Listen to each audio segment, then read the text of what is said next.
Oh, good. So welcome everyone to the third EZKL community call. It's been an exciting time so far. Dante is not able to make it, but we do have some things regarding the improvements from this past week on EZKL, and then also some ideas from people at Hunter Z Hunter and other projects. So we can start off with the EZKL improvements. Jason, you want to talk about that? Yeah, sure. So, so since Denver, we've been a little bit heads down trying to make things faster and more memory efficient, and that's been going well. So the big models, the sort of MNIST size models that used to take tens of minutes and hundreds of gigabytes are now really fast. So in the main, it's down to 16 seconds on my machine, and I think maybe 4 gigabytes or so. And then on with some recent improvements, I just asked Danilo to try on his computer. Locally, it's down to 4 seconds for the MNIST model and about a gigabyte of RAM. So that's really exciting. I think it puts us basically in the most performant system out there, as far as I know. So anyway, so that's really exciting. Should fit in block times, should fit in WASM stuff. And the new set of improvements that get it down to kind of maybe 4 seconds. I should give a caveat to that, like for this kind of model, then it's going to be a trade-off between your proof is a little bit bigger. So 4 seconds is a very small proof. The 16-second thing is a very small proof. It fits in less than 400,000 gas. Verifier is only less than 16 kilobytes, so it fits in the simple verifier. The gas is 384,000. I think that to get the proof time down further, we're doing a little bit of trade-off. So I think that the gas and the contract size might get a little bit bigger. I haven't checked it yet, and that's not merged yet. So we're just still debugging it. We're still making sure that it's something that hasn't passed the test. But anyway, good progress. And then we have some ideas in the pipeline that should get us another, I hope, another order of magnitude or so. But that might take a little bit longer, like another month or something like that. We'll see. But so let's keep making the model, keep making big, interesting models. Hopefully, we should be able to get some face ID type models in there soon, at least in black and white. Right now, we have a limitation that we're doing a lot of unrolling for convolutions. So big things that have a large number of inputs, large number of outputs in a layer are going to be result in a pretty big matrix. So I'll see how big we can go on that. But right now, I'm not sure we can support like 3-channel 100 by 100 is probably too big for main right now. It might work on once the new the sort of thing, that the trade-off that makes the proof a little bit bigger once that gets in. But yeah, that's basically where we are.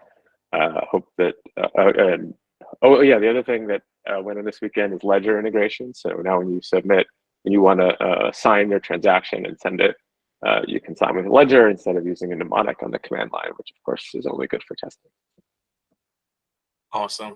I was actually going to ask also just about any other issues or improvements that we're looking forward to in the next week.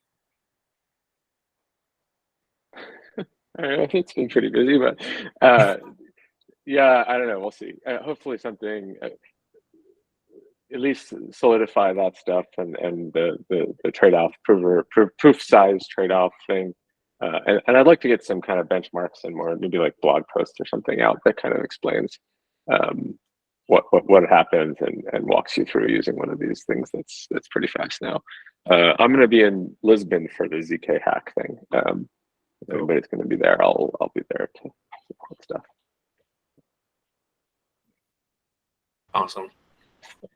Nice. We just got like 100x RAM usage improvement, and you're asking for more improvement in a week. Just in case. I mean, you never know. It's good. You can always, no. That's part of the point of these calls. Is what do you need? Like what do you need when that happens? Like I just wanted to share I just wanted to share like that, because I felt the pain of trying to run the 4L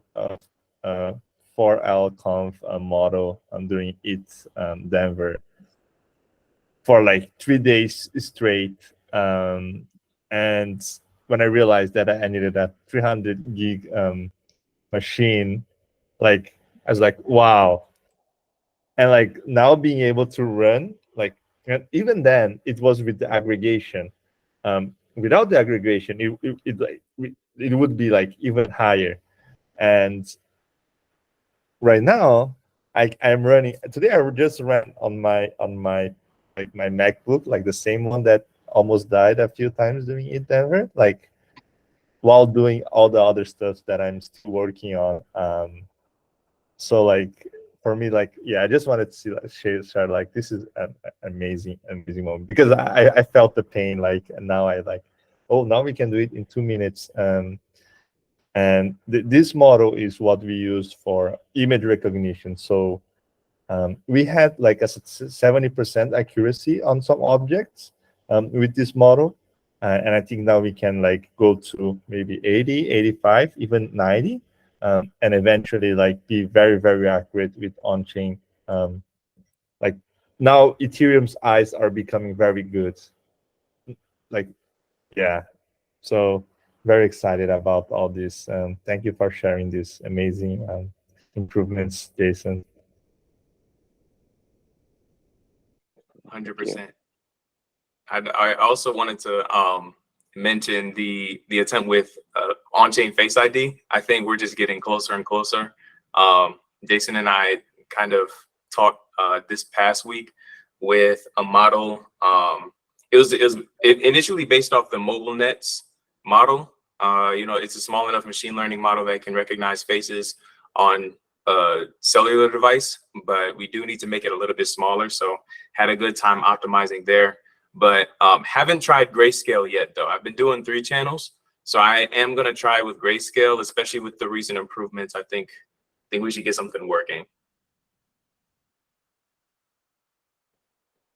And then there's also something for on-chain gaming. Danilo, did you want to talk about our conversation about the AI like computer enemy, where you're playing against like an AI avatar or something on an on-chain game? I feel like that'd be super cool. I think besides image recognition, there are 2 very interesting use cases that we were discussing, and I wanted my friend to come and introduce. He said he was gonna join, but seems not to be here. He's also called Danilo. We have a Danilo's association here in Brazil. I was very confused when I have seen Danilo invited. Danilo. There's another Danilo, and this a funny story. And this Danilo introduced me to the other Danilo. So when they asked me, "Oh, how do you know each other?" Oh, my friend named Danilo introduced me to Danilo. So yeah, but this, and then we decided to do Danilo's association meeting, which we meet up once a year for the last 4 or 5 years, and it's the 3 of us. But that's a side story. You'll have to make a non-profit. That's great. Yeah, but one of the things we had it out actually. It's called DAO Nilos.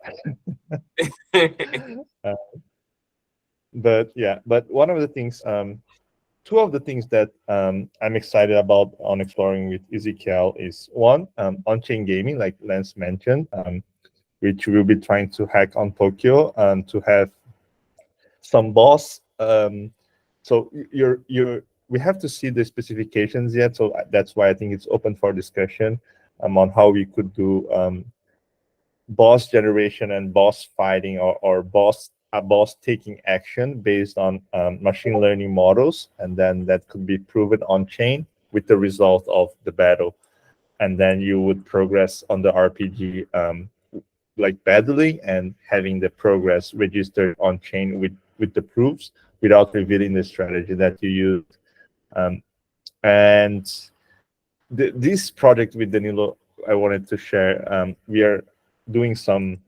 It's not Web3 stuff. It is like he's like a like very different guy. He's using plants, electromagnetic, electric circuits, and to generate music, and also to generate like he got like this machine from like this equipment from Google that you can transform electric signals into like and how you feel. So basically you can feel the plant and you can talk to the plant and even feel the plant. And also we are projecting to make it with like to add it also attached to animals, so you can talk to animals. Basically you can, if you have a machine learning that can understand that, you can like really understand how the animal is feeling, what they want to tell you, basically animals and plants. And one idea that we were discussing is, what if we could have a zkml model that will like, you will input all the data that is gathered, and the learning model will verify if that animal is healthy or not, if that plant is healthy or not for a specific period of time. And if it's healthy, you get rewarded. So basically, now you can incentivize people to. Am I going too crazy? Crazy is I good. think one of the things that makes sense about that, right, is that like a lot of people are interested in medical applications for zkML, like diagnosis and stuff. And I think many sort of startups or ways to explore the idea is like, okay, let's do it in something that's unregulated first. Like let's look at pet health or plant health or something, and then kind of work out the kinks and the security issues and the crypto system issues, so that we feel more confident when we move to humans, right? Like that thing that was on Twitter today about someone, GPT-4 correctly diagnosing someone's dog, tick-borne disease, right? So it's like we're more comfortable,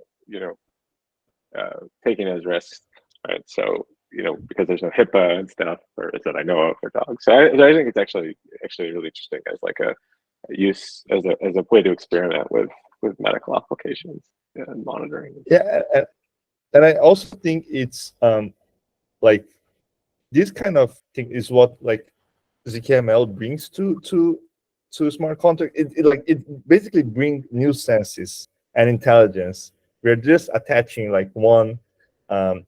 Hunter was attaching the eyes, and so this is something that we might be exploring. I'm really trying to convince him to go to Zuzalo so that we can, because there it's gonna be like the perfect scenario for all these kind of things to happen, like all this Vita DAO and longevity. So yeah, there's one thing that I really wanted him to explain maybe in the next call.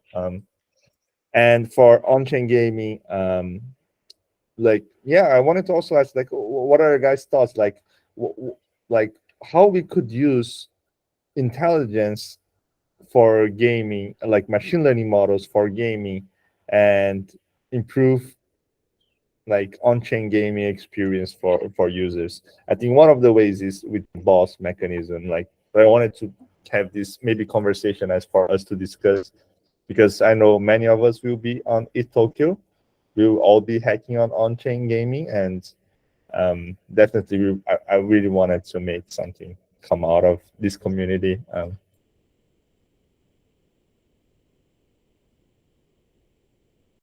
feel like a cool application of AI that I mean, especially recently, like with Midjourney and Dali, is character generation, where if you want to just have some type of NFT character that was, full artistic expression, you could kind of get an on-chain version of, I mean, of course this is future, but a character generation model, even if it's one of those like 64 by 64 pixel images that just have like super pixelated characters, but you're able to just kind of generate one. I think that'd be cool.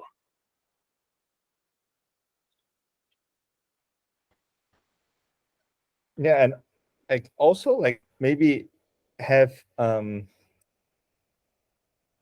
like word expansion, on-chain words like could be expanded based on machine learning. This like the machine learning is the AI is what decides how the word will expand and like how the word will evolve, and autonomous words which is constantly being generated by machine learning, and it's on chain with proofs of that was generated by machine learning, and have a game like a game environment being manipulated by machine learning.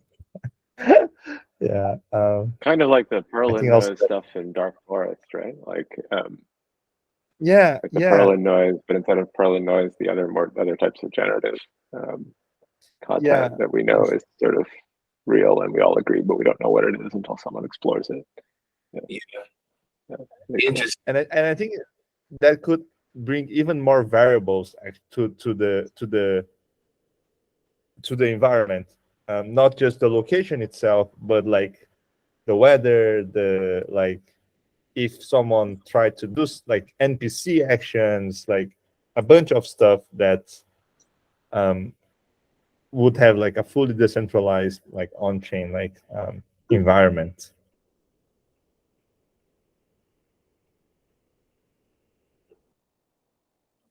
Vash mentioned how I saw a really cool thread on someone who was saying that pure procedure generation with Perlin noise was okay, but wasn't realistic enough and was too jarring from one section to the next. So was doing some machine learning on a wave collapse function to create more smooth and naturally flowing maps. That's interesting. Wait, Would you have the, the link for this thread, this Vishash? yeah, Okay. Vishesh, that kind of reminds me, is this something like Minecraft where the worlds kind of like blend in to each other? You don't go from like summer to snow, it kind of like, blends in, and you use AI to make it more realistic? Oh, that is super cool. Pure procedural generation. I don't think I've heard of that.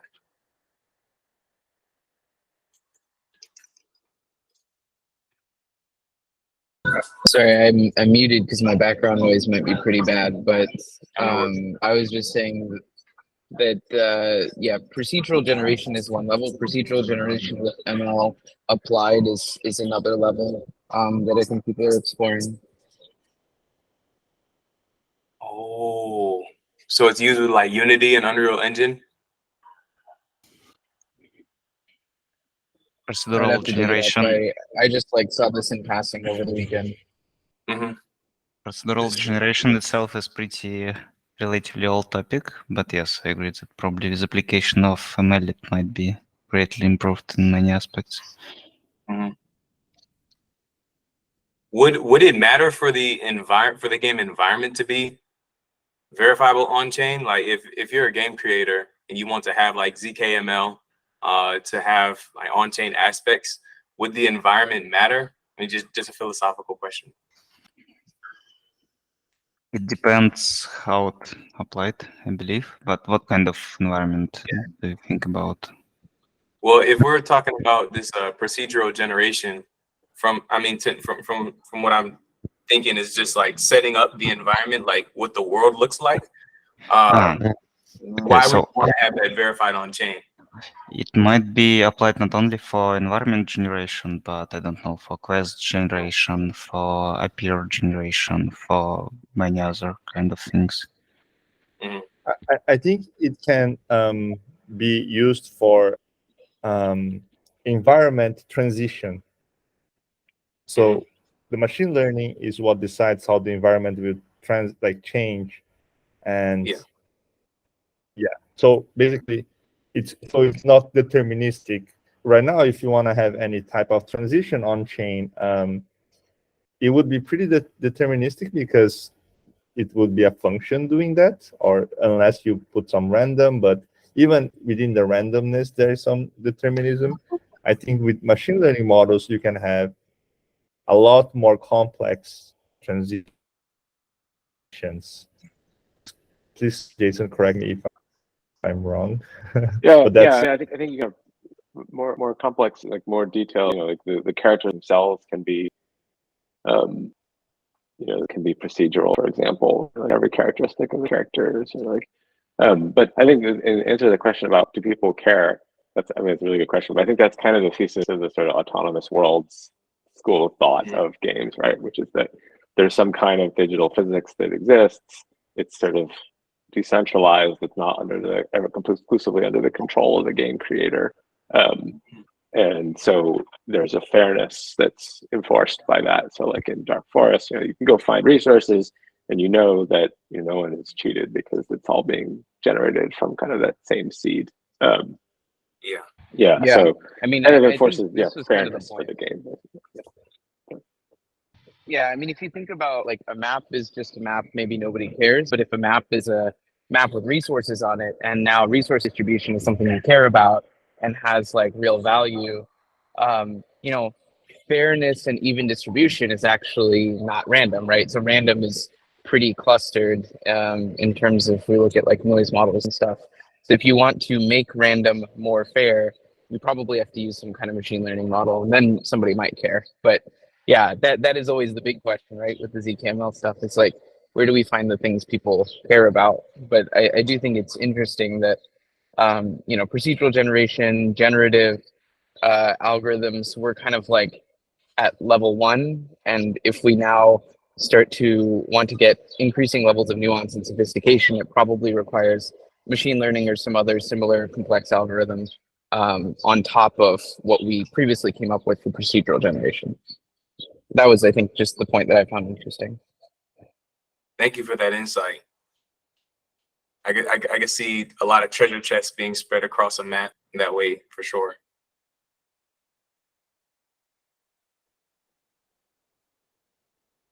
Yeah, maybe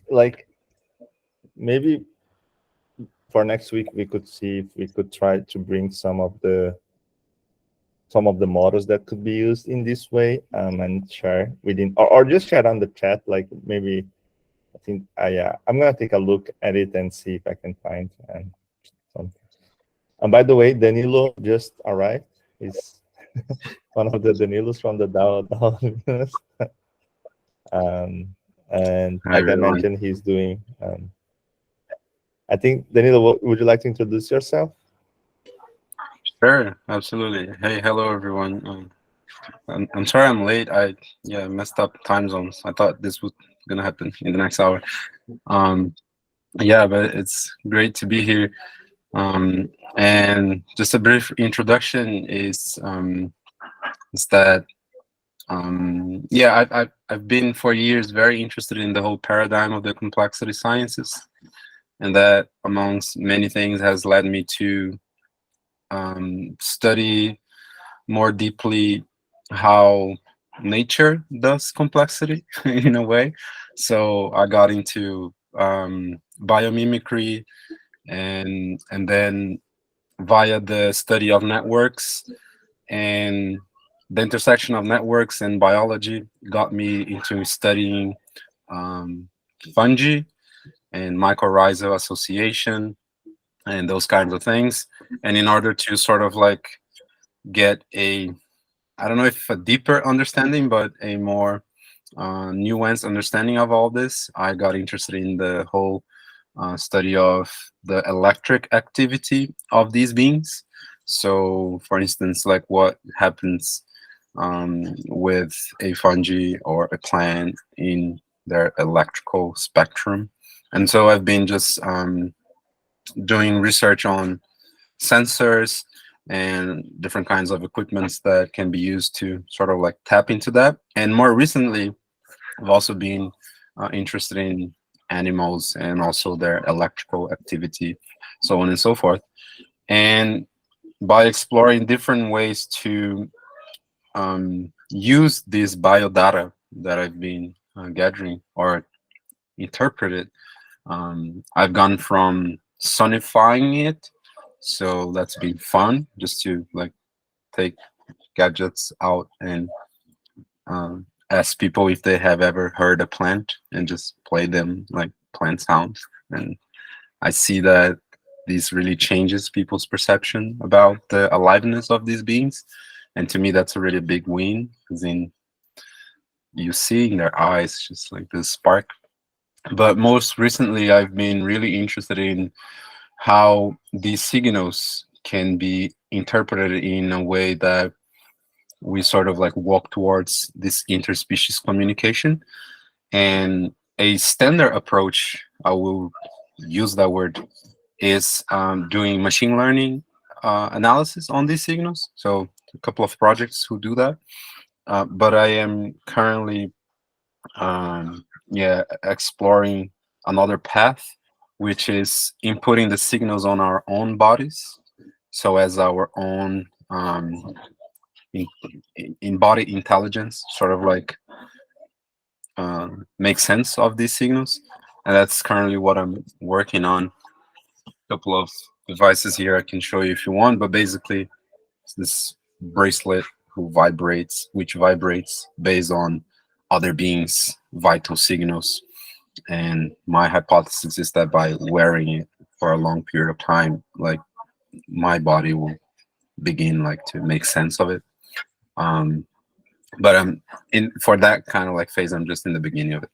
And by talking to Danilo and the other Danilo, we've been thinking of how all of these sort of like overlaps with Web3, because back then these all started as a thought experiment where I was wondering, again with the other Danilos, how would a forest participate in a DAO? A DAO that holds the land rights of the forest itself, right? How would the forest participate in that process? So yeah, going like back forth, I guess we're walking towards this interspecies DAO sort of thing. So yeah, that's a brief summary of the whole thing.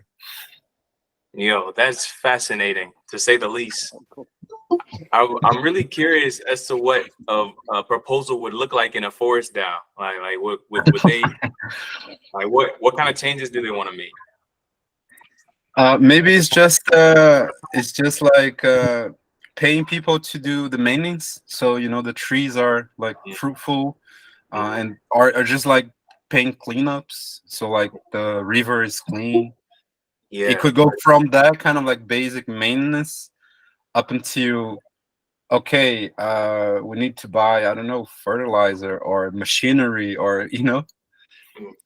But this is a very anthropocentric view of what that looked like. And I'm actually quite curious about your own question. I don't know. Yeah.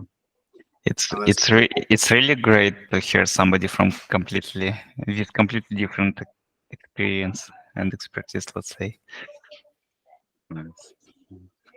yeah. I was actually gonna ask, do you have any plant sounds like you could just share with us in the? I mean, maybe not in the call, but maybe like a YouTube link. Yeah, definitely. I can share with Danilo some stuff. I can also pop up some links here if you're interested. Cool. Yeah, that'd be cool. Where are you located, Thanks. Danilo? Wait, so is the third Danilo related to Web3 ML at all? Yeah, the third Danilo, he is a physicist. He's on the chat. He's the one that you're talking to, Lance. Okay, that's the Danilo. Okay, got it. Yeah. Yeah, I think it's really interesting, and I invited Danilo because there is I think there's a lot of synergy in, like, it's completely different from the things that you usually see, but it has a lot of synergy with the potentialities of EZKL, and yeah, I'm interested in exploring with Danilo some of these, like, first I think getting some machine learning models test with tree data analysis, like tree signals and pet signals analysis, and once those are working well, then transforming into circuits with EZKL and having that data on chain and being able to do all these different kind of decentralized stuffs, like really empowering, like you are empowering like trees with smart contracts, because no one can tamper that. So once you deploy the smart contract and you give some kind of power to the tree, that's it. Like the tree have that power now. So I mean, I feel like a lot of the issues that we're dealing with now with pollution, environmental disasters, just comes from like this communication barrier that we have between ourselves and nature. And it's like, I mean, if something like that is possible and we can actually give nature a say in what we do, it'll be like, hey, please don't put that railroad here, or Yeah. you know, maybe a little bit more feedback that could be useful. Yeah. Yeah, ultimately, in my view, it comes to like a shift in perception, as in like how we perceive, first of all, how we perceive nature as something different than ourselves, right? As in them. But there are also many other paths to explore. We've been sort of like thinking about this, as in, if we think of an interaction between any other being and a person, be that a pet or a tree, if that interaction is sort of like fostering life as a whole, that could be something that can be tokenized in a way, or it could be at least represented by an NFT or something like that. And while I jump in, I saw you guys were talking about some games or some sort of game dynamic, and that could be really fun as well, to think of a game that sort of like relates to some forest or some ecosystem in the real world, and perhaps the bridge for that could be this sort of sensing alongside data being logged into a registry that can be tampered with, right? So yeah, there's many possibilities on that front. Man, seriously. I'm curious, like, do plants have a response? Like, for example, if you were to step on grass, is there a direct response from it? If we were to do what? Sorry, cut just a little. Yeah, so if you were to go outside and step on grass, can you record the response? Yeah, with grass, it's trickier because of the sensors won't be able to work as of now. But if the sensors that I've been working with, if you touch the tree, the plant, I'm sorry, sometimes even just by coming close to it, it does have a response. Like the circuitry is able to, yeah. There's this amazing scenario of a friend who does similar work where he has an art exhibit with the plants making music. A pregnant woman came in. The whole atmosphere changed for the song that was being played. Okay, coincidence? Well, maybe. She left. The whole thing became as it was. So like there are always these different dynamics. These are definitely sentient beings, right? It's just that to me again, it's a matter of perception. And Keen and I, we've been talking a lot about as well, like the power that lies in the human to pet relationships, even if not trees. But like, what if you were able to know more of what like your dog thinks of you? And there are registries, medical records of dogs who are able to diagnose people from diseases they didn't even know just by their smell. What if we can tap into that? And these are also things that are sort of like at play. You can probably hear my child. These are all things that are at play here as well in terms of applications of this kind of technology. Yeah. Super cool, super insightful. I feel like the effects of this on refi, like regenerative finance, will be insane.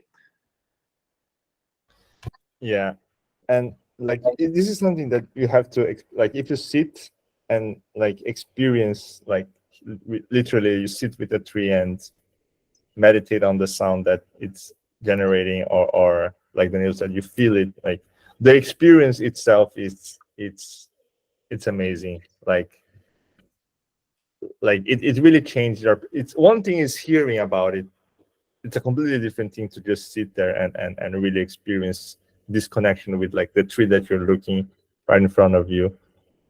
It really makes you see your surroundings in a different way after a few experiments. So yeah, I invited Danilo because I see a lot of synergy in, maybe it's too far ahead, maybe not, but I think there's some possibility for experimenting, which I'm probably gonna try. Maybe, maybe I'm trying to convince Danilo to come to Zalo, because I think there's gonna be a lot of people around that with similar topics, and we can try to maybe have the first smart contract on chain that is controlled by a tree, by tree data. yeah. Like a simple one, like who to Yeah, give that would be tokens cool. to. Like a sim, like why not, right? Like I'm like we're gonna create a contract, and the trees will decide if she should mint an NFT or not, or should do certain actions on chain or not, based on their daily data. I don't know. We can figure out. I think it would be fun. Yeah. So The idea of plants and pets holding assets is just mind blowing. Yeah, Like, yeah, absolutely. now your dog will be like, "You're not gonna pet me? No tokens for you."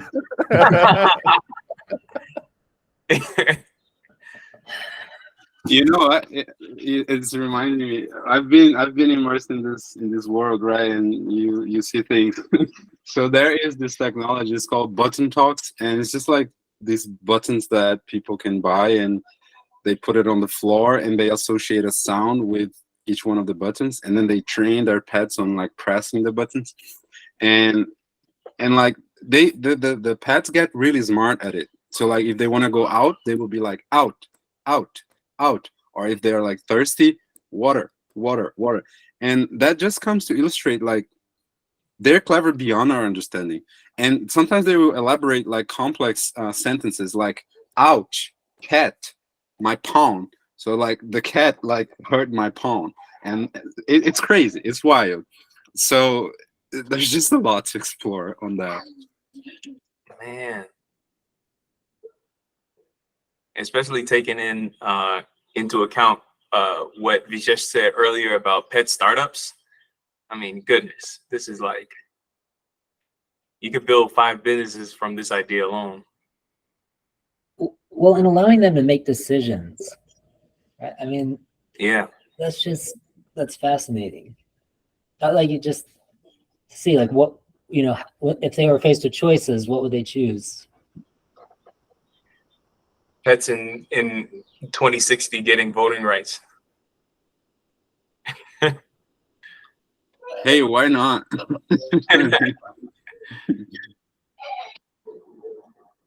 Wow, I actually think I've seen this before, Danilo, with the buttons. It's a pretty cool tech. And yeah, you have people now developing specific like EEG equipment for dogs and pets, because there are all the details with muscles and fur. So like having like these specific designs. And yeah, it's actually one of the things that we're also about to experiment, is getting those signals and then haptically delivering them to like a human body, so as to establish like these non-conventional communication channels, right? So maybe you can feel what the dog thinks, and that's also could be something really interesting. Yeah, and one thing, Jason, for this kind of models of analyzing some data, they're not as heavy as image recognition, right?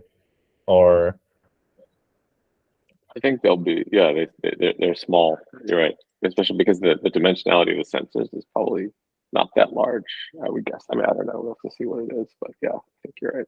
interesting. These should be totally manageable size. I would expect to get interesting results from. Would a random walk trees be suitable for this kind of stuff, or some other category of models for would be more recommended, just from like top of your head? I don't know. I mean, yeah. try different things. Yeah, gotta start learning PyTorch.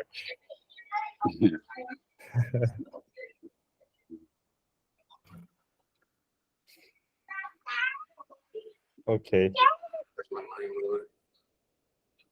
I think we had a very unique talk this. Yeah. I'm thinking about refi hackathons.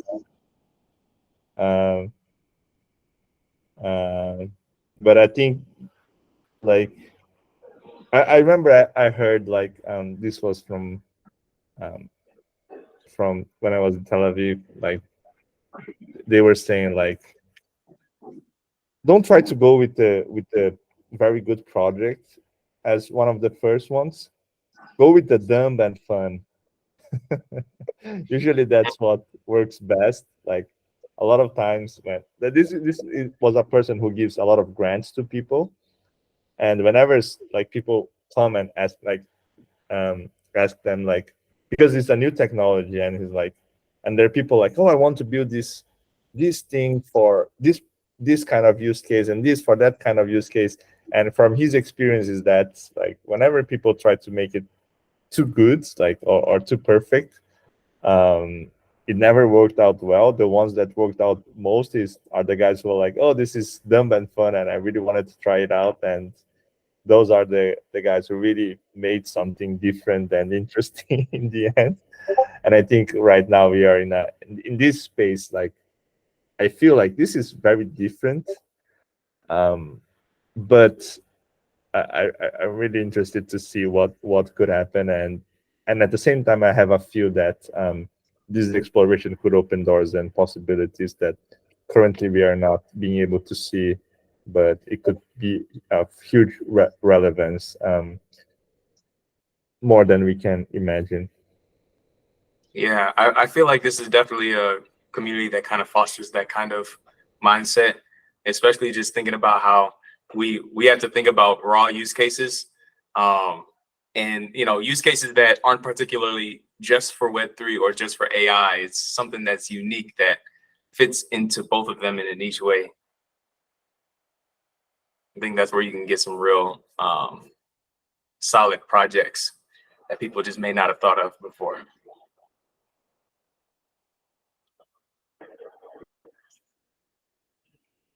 Cool, but with that, if nobody has anything else, I think we can end 15 minutes early. I do have one more thing. So I'm still working on the Python bindings. So yeah, it's happening, just happening really slowly because I'm still fairly new to Py03, and so I initially thought it was gonna be straightforward, but I think like because most of the things are designed for the CLI, but then the problem right now is that I'm trying to port over the CLI into like Python native code. So that's like the friction that I'm having. So I do have to kind of like look into everything. So I guess like now I'm actually gonna like really understand how EZKL works in the back. Yeah, it will take a while, but I'm still slowly figuring things out. We'll keep everyone updated. Yes, Thank you. and so, did you try it out after the update on trying to generate the proofs? Now I think your project of allowing people to like generate contracts and proofs much easier should work fine even with the 4L as Jason mentioned of the improvements. Yeah. So here's the good. I think the good and bad part about EZKL is like moving so fast. So like it'll be kind of annoying to keep rebasing each time. So I'm like I did do like I did merge like the repos, but every time we keep changing and I like I think I gotta fix the one commit and then like work from there. Otherwise it's like rebase. Yeah, Dante is like working like a beast. Yeah, definitely try it out. Now you probably not probably now I think not I think now you will be able to generate proofs and contracts and the verifier contract for every example that is on the the EZKL repo. So we have to add a few more that would break. let's find the next ones. Yeah. But yeah, for the ones that exist, all of them should be working out of the box on the browser too. Yeah, that's all from my side. Thank you, Jay. I just want to ask, is your last name pronounced Seam? Yeah, it's pronounced as Seam. Okay, got it. Cool.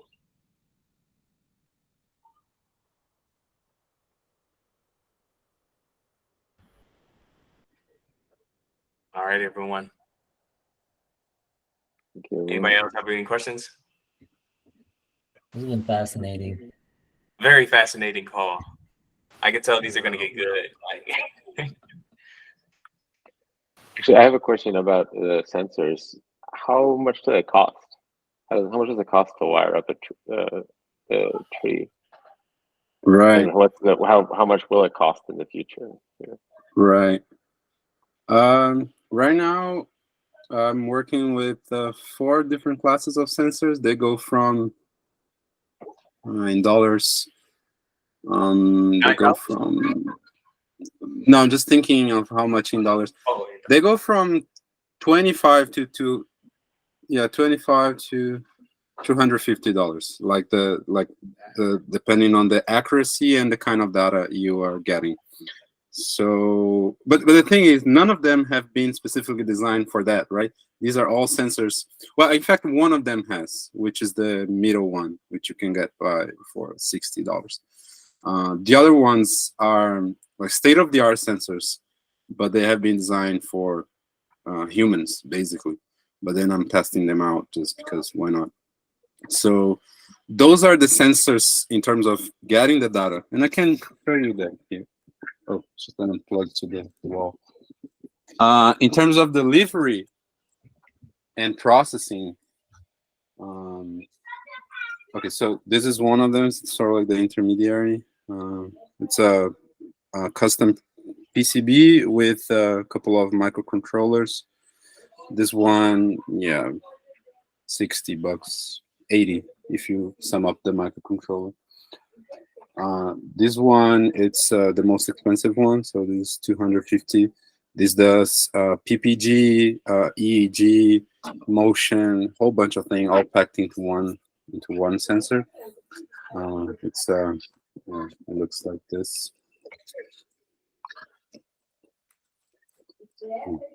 So this is the actual sensor here, and it's powered up by a microcontroller. If anyone is familiar, it's a Adafruit Feather that powers it up.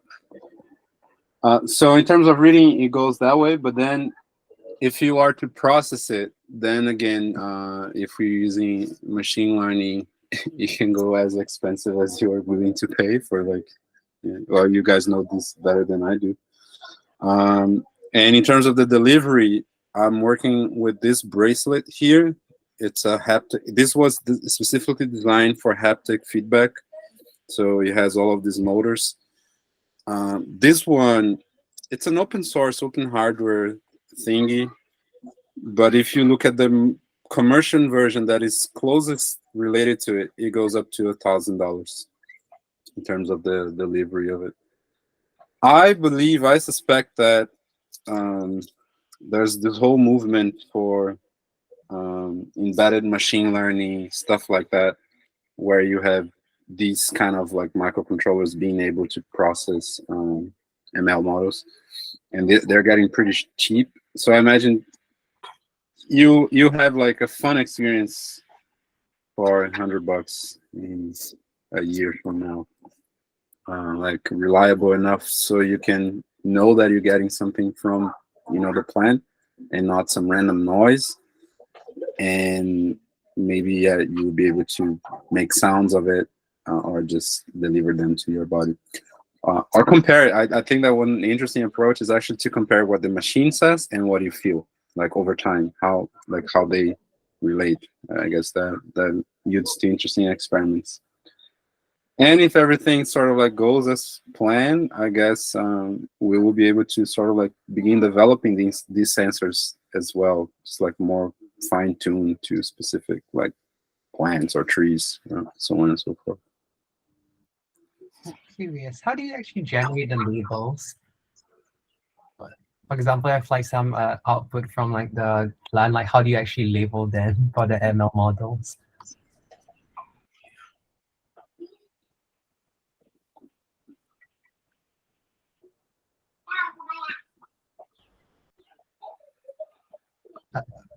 You're talking about the data, right, for the plant's response?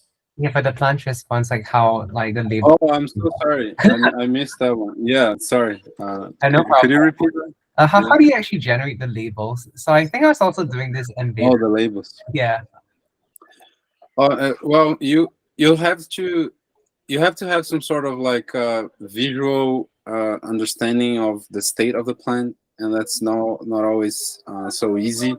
But the easiest thing is just like watering the plant or not. So like you get some signal when it's dry. Once you water it, you have some response, and it's kind of like painstaking because you have to wait or you have multiple plants, but that's one approach, and also by like treating the plant, as in like if it needs to have a branch cut off, so on and so forth, you can also before cut, after cut, stuff like that. But to be honest, I haven't done many experiments in terms of putting the data onto ML models. That's actually something I'm working on beginning now. So I would actually be very open to know to have any insights on how to do that, because train data, it's a painstaking process for anything, right? Especially for such a different exercise. Yeah, I guess on that side, actually, like now with GPT and pre-trained transformers, you can actually do like semi-supervised. So it's possible to get like a kind of a set of pre-trained, a set of pre-labeled data, like with some set of inputs and outputs, and use like GPT as a basis to bootstrap for the like data generation. So I'm not sure how feasible this is, but it might be an interesting angle to look at to bootstrap, especially when you have a lot of unsupervised, like unlabeled data, but a small subset of labeled ones. Right. That's interesting. Yeah, I haven't thought about it. Check that out. Yeah, interesting. Yeah, so I was also doing like some embedded like electronic stuff for more or less like human kind of parasympathetic nervous systems. So like what we did for that was to kind of use it as like kind of a meditative tool. So it was attached to VR. So the thing like measured your heart response, like your nervous signal. And in order to kind of, it's just like a game in VR. So you have to calm yourself down to get like the next level. So I realized when I built and played the game myself, I was actually really anxious most of the time. So it was kind of interesting. Yeah. Yeah, I'm really interested in what you're doing in this project itself. Really interesting stuff. Yeah, thanks. It's never easy, right, when you're working with this sort of bio data, which has a lot of noise into it, even like from human readings, right, the equipment we have. So I guess we always have to sort of like rely on what people have been done before and sort of spin off from that. Yeah. The work. So I guess like one approach, like it's basically like signal processing techniques. So I think Hellman filtering actually works really well, or even like doing some kind of median filter. Like, so you just take the average of like so just a way of smoothing out like noise and stuff. But I would expect like bio data to have a lot of spikes. So smoothing is not always the best option either, because it spikes as information. Yeah, with the circuit that is more fine-tuned to plants, they try to do most filtering on the hardware itself. So like the wiring up of capacitors and even some resistors, so as to get a smooth signal, and also sort of the protocol for outputting the data. People tend to use MIDI, which also sort of helps with that in terms of guaranteeing you're not getting signal from the power source of the device. But nobody has an answer. There's literally, well, not literally, but virtually no research on the accuracy of these equipments. So it's always like try and error and like just doing different things. Yeah, really cool.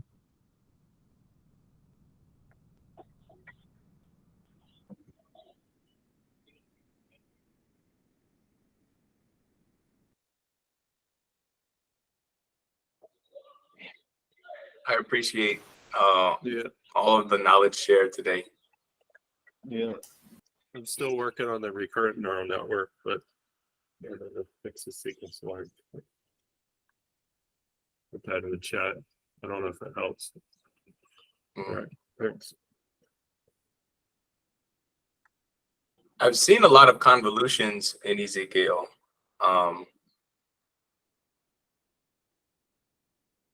RNN's not sure. But yeah, with that. I'll just have to try it out. We were at the hackathon, so I wasn't focused on that at all. Yeah. But we just got that you got to keep the sequence length right. It's difficult to figure out what the shape was. So you have it's like a really long string that you feed in there to train it, but you have to keep the model small. And I thought initially it would be like the vocabulary, but it's not the vocabulary. I don't think to keep it long, but I think the sequence length is like the number of cycles to go through. But I don't know how that relates to anything else. If that's like an arbitrary to the find value, but it's constant. So I'm kind of confused by that. But maybe that's not EZKL related at all. So, yeah. Cool. All right. Thanks. Yep. I'm gonna go ahead and stop the recording.